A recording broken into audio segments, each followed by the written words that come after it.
బట్టతలతో బాధపడుతున్నారా? ఆధునితనమైన పద్ధతిలో hair transplantation చేయబడును. Face clinic, Hyderabad. నమస్తే, వెల్కమ్ టు సుమన్ టీవీ. ఈ నెల 27వ తారీఖున రామ్ చరణ్ బర్త్డే సందర్భంగా దేశవ్యాప్తంగా సెలబ్రేషన్స్ జరుపుకుంటున్నటువంటి నేపథ్యంలో ఆయన ఎదిగినటువంటి ఆయన కెరియర్, ఆ వైనం అంతా కూడా మాట్లాడేందుకు మనతో పాటు ఉన్నారు సీనియర్ సినీ రాజకీయ విశ్లేషకులు చందు శ్రీనివాస్ గారు. Hello sir. హలో అండి. సార్, ఈ 27న రామ్ చరణ్ బర్త్డే దేశవ్యాప్తంగా జరుగుతుంది, నాట్ రాష్ట్ర వ్యాప్తంగా, మన టాలీవుడ్ వ్యాప్తంగా కాకుండా దేశవ్యాప్తంగా కూడా సెలబ్రేషన్స్ జరుగుతున్నాయి.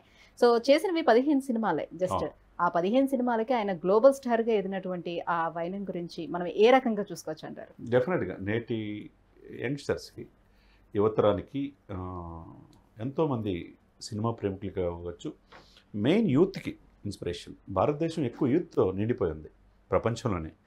అటువంటి యంగ్స్టర్స్ అంటే సినిమాల ద్వారా ప్రభావితం అయ్యేవాళ్ళు, ఇన్స్పిరేషన్ పొందేవాళ్ళు చాలామంది ఉంటారు. మనం ఒక మెగాస్టార్ని చూసాం, చిన్నప్పటి నుంచి ఆయన చూస్తూ పెరిగాం. ఆయన సేవా తత్పరత, ఆయన ఒక ఏ సినిమా తీసినా ఒక సోషల్ కాజ్, ఒక విజేత తీసినా, లేకపోతే ఒక రుద్రవేణ తీసినా, ఒక ఠాగూర్ తీసినా, ఒక స్టాలిన్ తీసినా, అది చేయటమే కాకుండా ఒక బ్లడ్ బ్యాంక్ పెట్టి ఆయన సేవ ఎలా చేయాలి అభిమానులకు చూపించాడు. ఆయన కాంపౌండ్ నుంచి, ఆయన ఫ్యామిలీ నుంచి వచ్చిన వ్యక్తే రామ్ చరణ్. అంటే తండ్రి ఎలా ఎదిగాడు, తన కష్టపడి ఎదిగిన తీరు, తన బాబాయ్ ఎలా ఎదిగాడు అనేది కళ్ళమటి చూసి ఎదిగినాడు. ఇప్పుడు మీరు అన్నట్టు రేపు 27వ తారీఖు ఆయనకి 38 నుండి 39 సంవత్సరాలు అంతే. కానీ 4 వయసులో, 40 సంవత్సరాల వయసులోనే గ్లోబల్ స్టార్గా ఎదిగిన తీరు, ఈ రోజున ఆస్కార్ రేంజ్కి ఎదిగిన ఆ వ్యక్తి దాని వెనక ఎన్నో కష్టాలు, ఎన్నో ఒడిదుడుకులు, ఎన్నో అవమానాలు, అపనిందనలు మోసాడు. ఎందుకంటే ఒక మెగా కాంపౌండ్ నుంచి వచ్చాడంటే తండ్రి పేరు నిలబెట్టాలా, ఆ స్థాయికి వెళ్ళాలి. ఇలా అన్నప్పుడు ఆయన మొట్టమొదటి సినిమా 2007లో చిరుత. ఆ చిరుత సినిమా చూసిన తర్వాత సినిమాలకి పనికిరాడని విమర్శించారు. మెగాస్టార్ కొడుకుని తీర్చిదిద్దుకోలేరా అని చెప్పి విమర్శించారు. కానీ అవన్నీ ఏం పట్టించుకోలేదు. ఆ తర్వాత నుంచి అతను మగధీర, అంటే యాక్టింగ్ పరంగా ఆయన చిరుత సినిమాలోనే అసలు ప్రూవ్ చేసుకున్నాడు. చాలా బాగా యాక్ట్ చేశారు ఫస్ట్ సినిమా అయినప్పటికీ కూడా.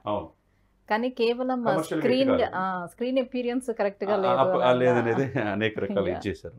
ఆ తర్వాత మనం చూస్తే అంటే ఒక మగధీరలో అతని పెర్ఫార్మెన్స్ ఎలా చేసాడో మనం చూడొచ్చు. అంటే రాజమౌళి కేవలం 2వ సినిమాకి అంత పేరు తెచ్చుకున్నారు. అలా కనిపించిన అప్పుడు స్వర్గీయ శ్రీహరి గారు చెప్పాడు, నా చేతులతో నేను ఎత్తుకొని పెంచాను, ఏ రోజుకైనా ఇండస్ట్రీని శాసిస్తానని మన మధ్య లేకపోయిన శ్రీహరి నా అన్న కొడుకు, నేను నా చేతులతో ఎత్తుకొని పెంచాను, అంత నటుడు నేను చూడలేదన్నాడు. అంటే అతని పట్ల అతని కమిట్మెంట్, అతని డెడికేషన్, అతని డిటర్మినేషన్ మనం తండ్రిని చూస్తే ఎదిగాడు. అతనికి ఎవరు గురువు లేదు, తన తండ్రి గురువు.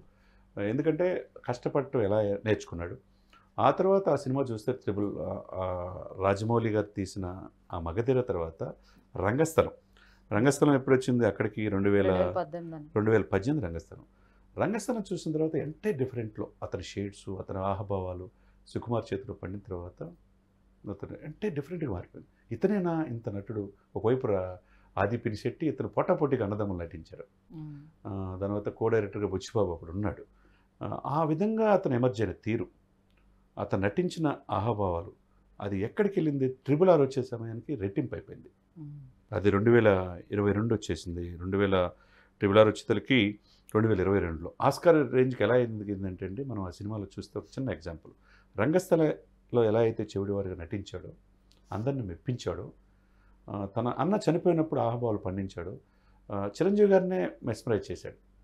అప్పుడు పవన్ కళ్యాణ్ గారు ఒక మాట అన్నాడు, వీడు నా బిడ్డ కాదు, నా తమ్ముడు అని దగ్గరగా అర్థం చేసుకున్నాడు.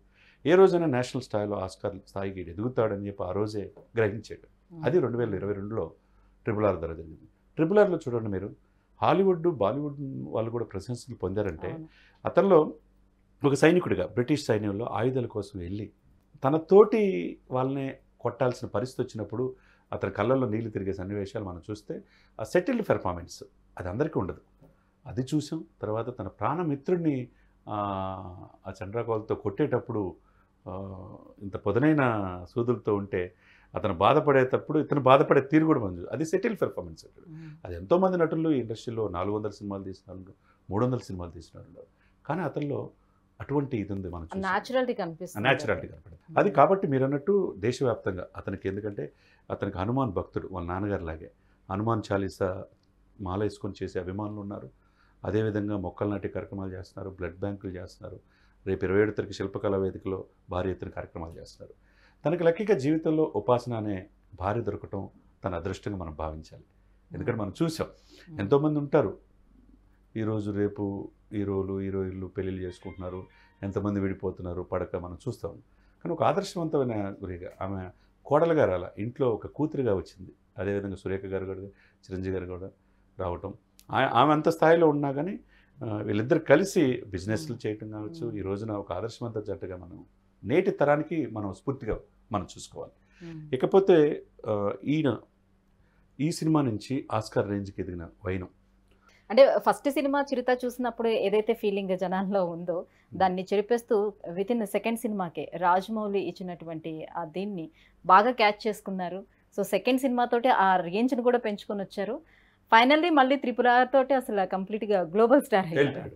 మధ్యలో ఎవడు, ధృవ ఇవన్నీ కూడా సినిమా మంచి సినిమాలే. తర్వాత త్రిపులతో మీరు అన్న తర్వాత ఇప్పుడు గేమ్ చేంజర్ శంకర్ దర్శకత్వంలో తీసే సినిమా రేపు అల్టిమేట్గా ఉండబోతుంది. అది మామూలు విషయం కాదు శంకర్ది. ఇక 16వ సినిమా మొన్ననే ప్రారంభించారు బుచ్చిబాబు డైరెక్షన్లో. అది కూడా ఉత్తరాంధ్ర నేపథ్యంలో ఈ సినిమా తీయబోతుంది. ఉత్తరాంధ్రలో కళాకారులనే తీసుకున్నారు. దాంట్లో బుచ్చిబాబు ఎంత నటుడు, ఉప్పిన ద్వారా మనం నేషనల్ అవార్డు వచ్చింది మనం చూసాం. ఆ వ్యక్తికి ఈ సినిమా అవకాశం ఇటు జాన్వీ కపూర్, శ్రీదేవి గారి కూతురు మనం ప్రారంభోత్సవం రావటం, ఏఆర్ రెహమాన్ సంగీతం, 16వ సినిమా ఆ స్థాయికి ఎదగటం అనేది మనం అప్రిషియేట్ చేయాలి. ఈ అన్నిటికీ మించి ఏంటంటే తన తండ్రి నుంచి, తన బాబాయ్ నుంచి మార్షల్ ఆర్ట్స్ ఆయన నేర్చుకున్నాడు, తండ్రి నుంచి క్రమశిక్షణ నేర్చుకున్నాడు, యాక్టింగ్ నేర్చుకున్నాడు. ఎప్పుడు కష్టపడి షూటింగ్లకు వచ్చి నైట్ పూట వచ్చిన తండ్రిని చూశాడు. లగ్జరీస్ జీవితం, అతను వ్యాపారాలే పరిశ్రమలు స్థాపించాలంటే చేసుకోవచ్చు, కానీ తండ్రి వారసత్వాన్ని పుణికిపుచ్చుకొని జూనియర్ ఎన్టీఆర్ తన తోటి నటుడు కూడా జూనియర్ ఎన్టీఆర్ వాళ్ళ ఫ్యామిలీతో స్నేహాస్తం, వాళ్ళిద్దరు కూడా చాలా అన్నదమ్ములా కలిసి ఉంటారు మనం చూసాం. అదేవిధంగా బ్లడ్ బ్యాంక్, తన నాన్నగారు పెట్టిన బ్లడ్ బ్యాంక్ని, ఐ బ్యాంక్ని ఆ సేవా కార్యక్రమంలో పాలు పంచుకోవటం, ఒకవైపు తన బాబాయికి రాజకీయాల్లో అవసరమైనప్పుడు సహాయం చేయటం, ఈ మల్టిపుల్ యాంగిల్లో అతను చూసాం. 40 సంవత్సరాల వయసులోనే 39 అడుగు పెడుతున్నాడు. ఇంత స్థాయిలో రావటం అనేది మనం హృదయపూర్వకంగా మీ సుమన్ టీవీ ఛానల్ తరఫున ఆయనకి శుభాకాంక్షలు తెలియజేయాలి. ఎందుకంటే గ్లోబల్ స్టార్కి ఎదగటం మామూలు విషయం కాదు. ఆయన G20 సమావేశాలు గోవాకు కూడా ముఖ్య అతిథిగా ఆయన పిలిచారు.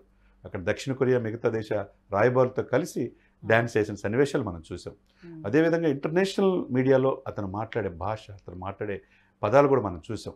అయితే ప్రతి ఒక్క భారతీయ పౌరుడు అమిత్ షా గారు పిలిచి సత్కరించారు, మోదీ గారు ప్రశంసించారంటే తన తండ్రి నుంచి ఆ వారసత్వ లెగసీని ఎలా ఉంటుంది, ఒక సినిమాకే పనికి వస్తుంది, రెండో సినిమాకి ఉండదు సపోర్ట్ అనేది. తన ఎదిగిన తీరు, తన కష్టపడిన తీరు నేటి తరానికి, నేటి అనేక మంది యంగ్స్టర్స్ స్ఫూర్తిగా తీసుకోవాలి. ఇండస్ట్రీలో అనేక మంది వస్తుంటారు, పోతుంటారు, మేమే ఇండస్ట్రీలో నెంబర్ 1 అనుకుంటారు. మనం చూసాం మెగాస్టార్ గారిని, 25 సంవత్సరాల ఇండస్ట్రీలో అతను రాజకీయాలకు వెళ్ళాడు, మేము ఆ స్థానం భర్తించాలి, మంది ముందుకు వచ్చారు. మహేష్ గారిని కూడా ఇంటర్వ్యూలు అడిగారు చాలామంది, మీరు ఆ స్థానాన్ని భర్తీ చేసి లేదు ఫస్ట్ నెంబర్ 1 లాస్ట్ నెంబర్ 1 కూడా చిరంజీవి గారు అన్నాడు. మళ్ళీ ఆయన రాజకీయాల నుంచి మళ్ళీ సినిమాలకు వచ్చాడు, అదే పందా కంటిన్యూ చేస్తున్నాడు. ఇప్పుడు జనరేషన్లో ఎవరున్నారంటే మనకి ఒక రామ్ చరణ్ కావచ్చు, ఒక జూనియర్ ఎన్టీఆర్ కావచ్చు, ఆ కోవలో వీళ్ళందరూ ముందుకెళ్తాం ఒక హర్షించాల్సిన విషయం అనమాట. Right sir. సో ఏదేమైనా సరే తండ్రికి తగ్గ తనయుడిగా పేరు తెచ్చుకుంటూ గ్లోబల్ స్టార్గా ఎదిగినటువంటి ఆయన వైను నిజంగా అభినందనీయం. సో ఇలాంటి సినిమాలు ఇంకా మంచివి తీసుకురావాలి, ఇంకా పేరు ప్రఖ్యాతులు ఆయన సంపాదించుకోవాలని మనస్ఫూర్తిగా మనం కూడా కోరుకుందాం. Thank you so much.